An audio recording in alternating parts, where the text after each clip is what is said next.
Mirë se erdhët. Sot do të zhytemi në psikologjinë e fshehur pas një gjesti shumë të thjeshtë, një dhuratë të vogël, falas. Do të shohim se si diçka kaq e parëndësishme në dukje, qoftë në biznes apo në marrëdhëniet tona, mund të ketë një fuqi vërtet të jashtëzakonshme. Le ta nisim me një shembull që ndoshta e kemi përjetuar të gjithë. E keni parasysh atë momentin kur kamerieri sjell faturën bashkë me një çokoladë të vogël? Çfarë ndodh në të vërtetë në trurin ton në atë çast? Spoiler, nuk ka të bëjë me vlerën e çokoladës, por me diçka shumë më të thellë në natyrën tonë. Dhe përgjigja? Përgjigja gjendet te shifrat dhe janë goxha befasuese. Studimet tregojnë se një gjest aq i vogël sa një çokoladë mund të arrijë bakshishin me plot 40 deri në 60%.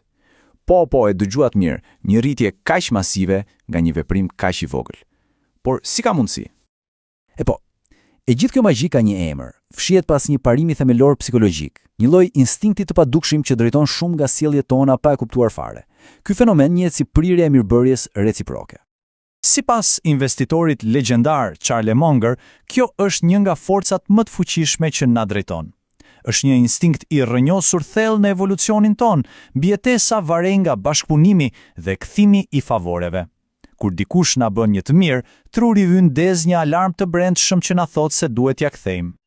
Dhe kjo thënie e Mungerit e kap në mënyrë perfekte peshën e këtij parimi. Kjo gjendje detyrimi është aq e fortë sa shpesh na bën të veprojmë në mënyra që nuk janë plotësisht racionale, thjesht dhe vetëm për të shlyer këtë borxh shoqëror që ndjejmë. Pra, kjo është pika kyçe, nuk ka të bëjë me logjikën, por me emocionin. Dhe sa më i papritur e më personal të jetë gjesti, aq më i fuqishëm bëhet ky tension psikologjik. Truri ynë thjesht kërkon me ngulm të rivendosë ekuilibrin. Mirë, mjaft me teori.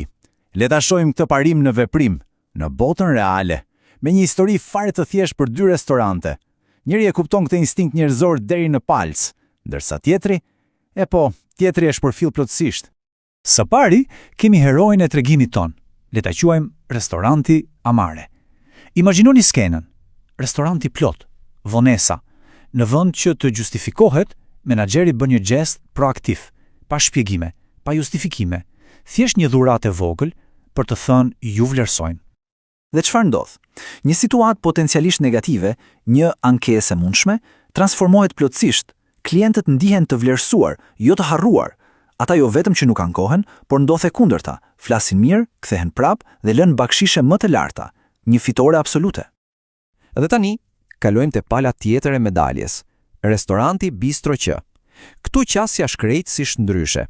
Kur një klient ankohet, me të drejtë, për vonesën, përgjigja është e ftohtë, arrogante, të gjithë po presin, jo vetëm ju, asnjë fije empatie. Këtu ndodh diçka vërtet interesante dhe rrezikshme. Kjo sjellje nuk krijon thjesht një klient të pakënaqur, ajo krijon të kundërtën e reciprocitetit. Krijon një dëshirë aktive për hakmarrje.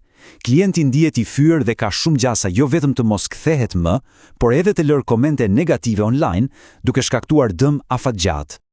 Dhe kjo tabel e përmbledh gjithçka në mënyrë perfekte. Nga njëra anë, një gjest i vogël që ndërton besnikëri, nga ana tjetër, mungesa e empatisë që ndërton armiqësi. Dallimi në rezultate është dramatik dhe gjithçka vjen nga kuptimi ose mos kuptimi i psikologjisë njerëzore. Mirë pra, tani që e kuptuam fuqinë e jashtëzakonshme të këtij parimi, le të kalojmë te pjesa praktike. Si mund ta përdorim këtë fuqi për mirë? Këtu janë 10 ide të thjeshta të nxjerra direkt nga burimet që mund të zbatohen menjëherë.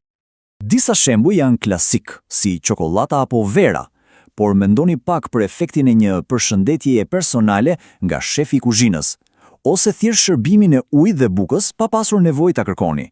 Këto janë gjeste të vogla që komunikojnë një kujdes të madh. Gjeste të tjera mund të jenë një mesazh falënderimi apo një ëmbëlsirë e vogël për ditëlindje. Por ja ku bëhet edhe më interesante. Ky parim vlen edhe brenda ekipit. Kur një menaxher zbret në terren për të ndihmuar stafin në një moment të vështirë, ai aktivizon po atë instinkt besnikërie, i cili pastaj përkthehet në një shërbim më të mirë për të gjithë. Dhe së fundi, mendoni për një mostër falas, të një pjate të re, një falënderim publik në rrjetet sociale, ose thjesht një ndihmë të papritur, për te asaj që pritet. Këto veprime nuk janë më thjesht shërbim, ato krijojnë mirënjohje të thellë dhe ndërtojnë një reputacion të pathyeshëm. Por, pikërisht këtu duhet jemi shumë të kujdesshëm. Ekziston një vijë shumë e hollë mes përdorimit të zgjuar të këtij parimi për të ndërtuar marrëdhënie të vërteta dhe përdorimit të tij si një mjet manipulimi. Dhe Charlie Munger na jep një paralajmërim shumë të rëndësishëm për këtë. Pra, si e përdorim këtë fuqi për mirë? Ka 4 rregulla të arta. Së pari, duhet të jetë i sinqert, jo transaksional. Së dyti, i personalizuar. Së treti, pa e tepruar sepse atëherë duket si manipulim. Dhe më e rëndësishme, duhet të jetë pjesë e kulturës së brendshme, ja vetëm një taktik marketingu. Dhe pikërisht këtu qëndron paralajmërimi Mungerit. Ky mekanizëm i fuqishëm psikologjik përdoret vazhdimisht nga shitës, politikan apo edhe biznese për të krijuar borxhe të heshtura. Ata japin një dhuratë për të krijuar një presion moral me qëllimin e vetëm për të kontrolluar vendimet tona më vonë. Mësimi është: përdoreni për të ndërtuar marrëdhënie, jo për të kontrolluar njerëzit. Dhe kjo thënie e fundit mendoj se përmbledh gjithçka në mënyrë të përsosur. Në fund të ditës, thelbi nuk është te gjesti falas, por te filozofia e të ofruarit një vlere që te i kalon pritshmërinë. Kur njerëzit ndjejnë se kanë marrë më shumë se sa kanë paguar, besnikëria bëhet një rezultat i natyrshëm, jo diçka që duhet ta kërkosh. Dhe kështu, po e mbyllim me një pyetje për të reflektuar: cili mund të jetë ai veprim i vogël, i papritur dhe i sinqert që mund të transformojë një marrëdhënie të rëndësishme, qoftë në punë apo në jetën personale, që sot? Faleminderit.